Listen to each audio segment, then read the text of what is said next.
What's going on, Mutha Truckers? Welcome to Mutha Trucker News. We have a major breaking news today.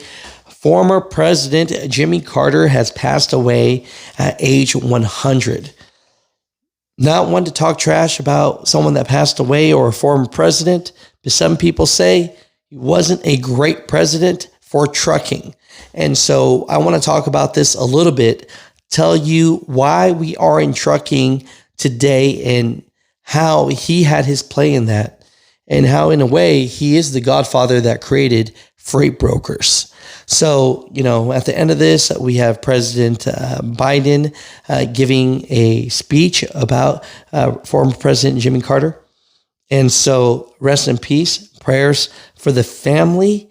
And, they said horrible politician, but great human being, won the Nobel Peace Prize. And look, he passed away at 100 years old. And so that's a beautiful thing to live that long, So basically, want to get into this a little bit. So from 1935 to 1980, they said that was the golden age of trucking, right? 1935, they had the Motor Carrier Act, and that law was to give Interstate Commerce Commission, ICC, control over the trucking industry. So let me tell you about that time. And during 1935 to 1980, it was mostly the Teamsters that ran it, right? And so it would say here, new truckers need to get a certificate from the ICC to operate, while truckers already operating in 1935 could automatically get one if they documented their service. There were tariffs. So it said motor carriers had to file all rates with the ICC 30 days before they went into effect. Competitors could inspect the filed tariffs and protest them, which was usually results in the ICC suspending the rates while they investigated. Does that mean in layman terms for all you guys out there? If you were a trucking company and you had a route, a new trucking company couldn't just come in and steal your route. So at that time, truck drivers were making really great money, right? And they were working 40 hours a week. They weren't working 70 hours a week. So what happened? What made Jimmy Carter want to sign in this Motor Carrier Act of 1980? Why would they go from something so great per se to wanting to deregulate and have trucking what it is today? And the reason why is because at the time, fuel was high, inflation was high. He was trying to figure a way how to bring the economy back. And he thought, let's pick on the trucking industry.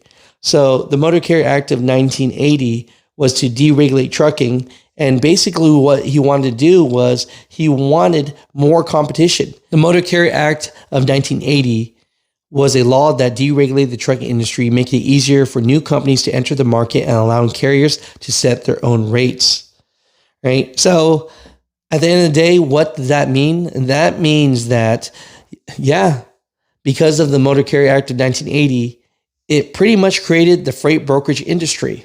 And here are some positive things from this. It lowered price of consumer goods, but it did increase price competition, and it lowered profit margins for the trucking companies. So at the end of the day, what does that mean? That means that truck drivers are going to get paid less money because there's less profit margins for the companies. And because they make less money, they have to drive more.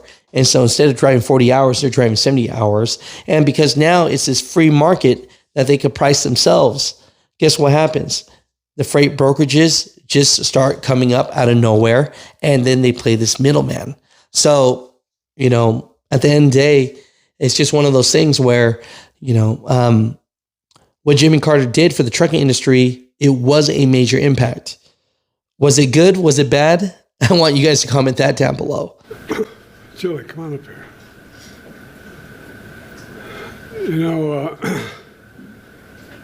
This is a sad day, but it brings back an incredible amount of good memories.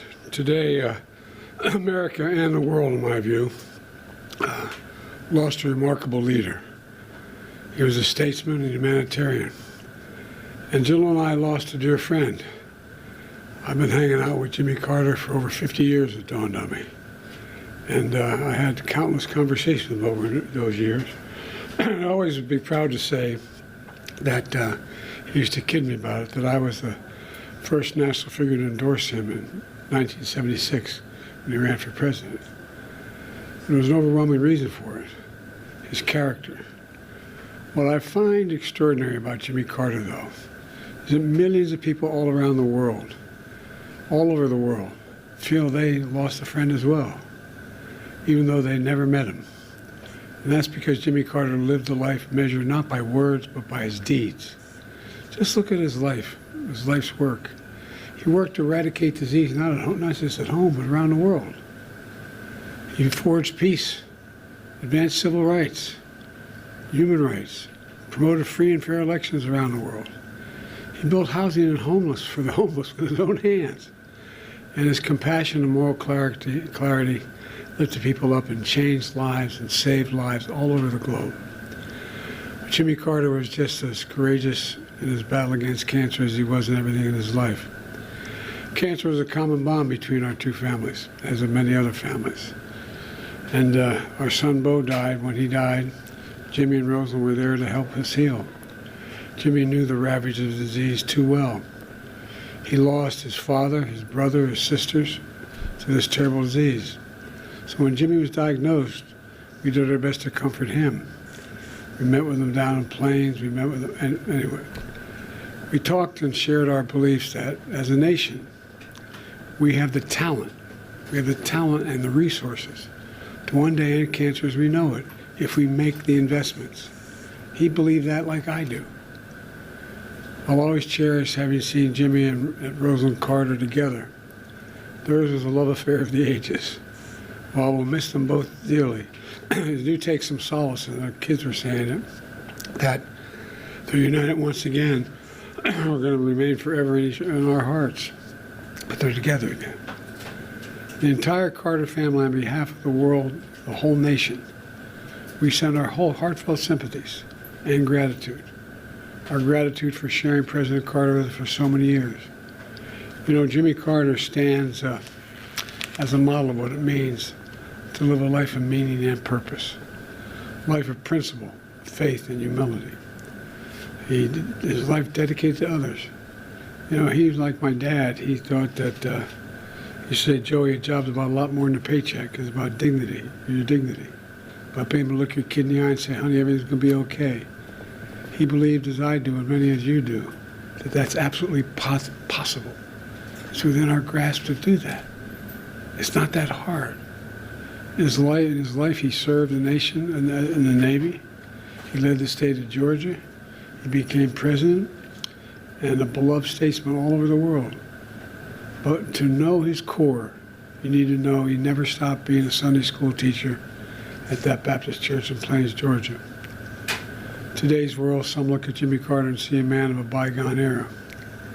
With honesty and character, faith and humility, it mattered. But I don't believe it's a bygone era. I see a man not only of our times, but for all times. Someone who embodied the most fundamental human values we can never let slip away. Although sometimes it seems like it is. We may never see his like again. We'd all do well to try to be a little more like Jimmy Carter. You know, my mom, you've heard me say this before, used to say, bravery lives in every heart, and someday it'll be summoned. Every time it was summoned, he stepped up. Every time, politically, personally, morally. And, you know, everything. The one thing I admired most about him, he thought and believed, and he really did believe this, and I do as well, that everybody deserves an even shot. No guarantees, just a shot. Everybody deserves a shot. And, you know, he gave an awful lot of people a chance. So, as I said, I was an admirer. I considered myself a friend. Kept in touch with him, and his son, I was going to tell you a story his son told me, but that'd be inappropriate. Maybe he'll tell you, but about I think he's happy.